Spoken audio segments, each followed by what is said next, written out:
welcome to a bonus feature podcast. I guess we can call this, Thomas? Yeah, Nathan. Um, basically, we've done a So how series much do I get? Huh? You said I get a bonus. I didn't say you got a bonus. I Oh. said this is a bonus podcast. Oh.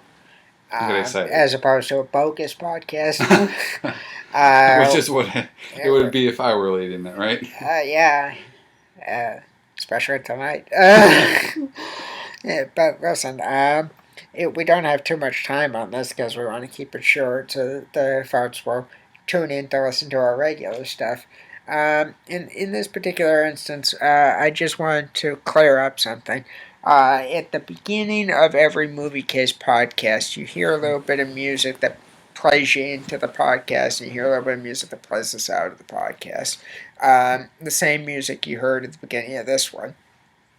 What I should also mention is that I have tried to start something with Thomas or whoever I'm doing these episodes with, that we start off with a non sequitur joke and we don't explain it during the podcast, just as a fun little gag for the audience and ourselves. Now, I write these jokes and we execute them as best we can.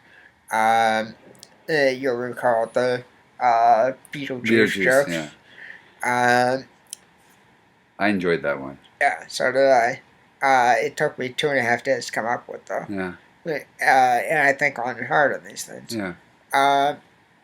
When I cannot come up with a joke, if I can find an audio clip from some movie or radio show that connects to the subject matter of the podcast, I will put that in because the radio shows and some of the movies are in public domain, so that I can use sound clips. So that's the other option that you might hear at the beginning of these. And if either of those aren't the cases and I'm stuck, there's going to be a generic thousands upon thousands played from Mo Howard on the Mike Douglas show. In the context of the original show, Mo Howard was saying that he saved the studios thousands of dollars because of his accuracy with throwing pies and various things off camera, onto the camera at people. He said that he saved them thousands of dollars. By the way, he put his thousands upon thousands. Excuse me. So I thought it was applicable to movies because I have seen over 8,000 movies and TV shows. Wow. So I thought it would be worth noting that. So I thought I'd give you a little bit of peek behind the curtain, and that the stuff that we're not explaining to you at the beginning of the podcast actually has some significance to it, so that you understand it. Wait. Yeah. As long as it's not the shower curtain.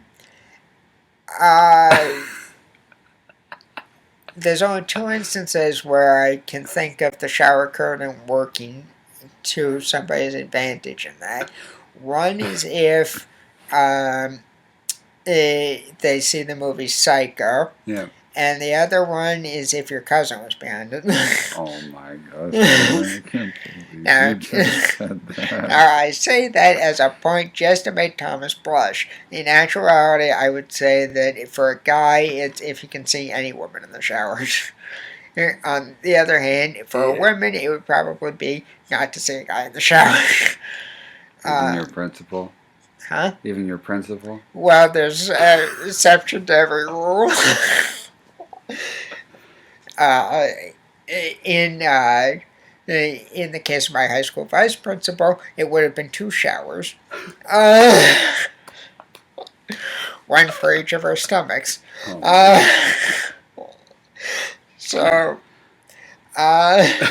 we got to peek behind the curtain. Yeah, you got to peek behind the curtain in a clean way until you said that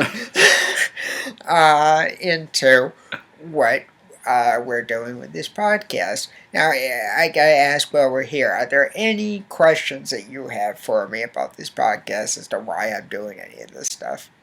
Why are you doing it? I'm kidding. I'm so glad you thought of this beforehand. I wish I could come up with an answer. No, No. How long does it take to prepare like a podcast generally? well, it can take anywhere from 5 minutes to a few days. Yeah. Um, Do you think like the best thing to do if you were to start out podcasting, just go with what you know, kind of, and just talk about it, or uh, what makes a podcast successful? You think? I think it's largely dependent upon the people to um, be able to talk extemporaneously Yeah. on things and drag out points to make it longer and funnier. Funny. Yeah. I'd like to think that I'm able to do that, but I can't. Mm-hmm. I can't really endorse myself for that point because I'm always second guessing what I'm doing. Oh, can I endorse But you, even though I'm on the show? sure, why not? And thank you. Yeah. The the other thing is that if you're going to start your own podcast, just try to find something where you don't sound like somebody else on a podcast. Yeah. I'm doing Moviecase, which is completely separate from any other podcast I'm aware of because it's just, here's some fun stories about movies or, interesting things about the movies behind the scenes stuff, the people's careers that I've enjoyed, genres that I enjoy, things like that. Yeah. And it's from a guy that's seen over 8,000 movies and TV shows, so it's. I still think you have a world record. You're unrecognized for. Yeah, I think you'll have to keep looking to see if that's true or not, but Yeah. that's another story. So. Mm. Anyway, and you guys, any other questions quickly before we wrap this up? What's your favorite thing about podcasting? For me, podcasting has allowed me to tell the story of Jane Sanders and Burlington College discrimination. Yeah.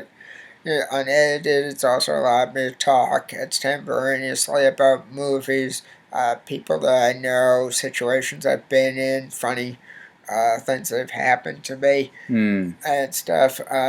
Speaking of which, I wanted to ask you a question. Yeah. Can we set up something when we do that Flying Saucer Pizza Company outing? Yeah. In August, with your cousin Jenny and your brother Jonathan to sit down and do like a round table discussion podcast. I'd be happy to. I've been asking them if they want to, but yeah, we should do that. Yeah, I think that would be good to set that up. Do a couple of extemporaneous podcasts. There'll be a lot of dynamics there. Oh yeah, and there will be a lot of jokes to be told and stories. Sure.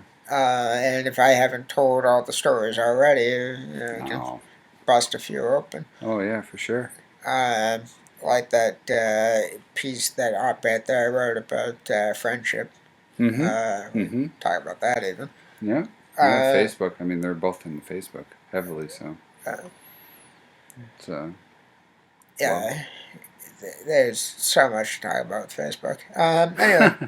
Anyway, social network movie. Yeah. I like Aaron Sorkin, but not for that. Aaron Sorkin is the guy that wrote The Newsroom and Few Good Men and Social Network and a few other good films. Yeah. Anyway, and the West Wing TV show. I can't leave that off. I get killed. So anyway, that's been your peek behind the curtain in terms of what's coming up on the next few shows. I think we're gonna have probably a couple of miscellaneous shooting the shit podcasts with Thomas, myself, Thomas's cousin Jenny, Thomas's brother Jonathan, and I think we've got maybe another Moviecase podcast to be done with the Oz stuff, and I gotta try to get my dad to sit down and do the films of James Cagney Oh, and the gangster films with me. awesome. Yeah, well, yeah, if I can hog tie him down, problem is, folks, they tell you to move around after open heart surgery. So my dad's been doing a lot of moving around lately. Yeah, it's hard to hit a moving target. So anyway, with that, I'm Nate Taves. And Thomas Sawyer. Thank you for listening, and please tune in to the regular episodes. I promise they're better than what you just heard, but here's the little peek behind the curtain. Good night, good luck, and see you in the next one.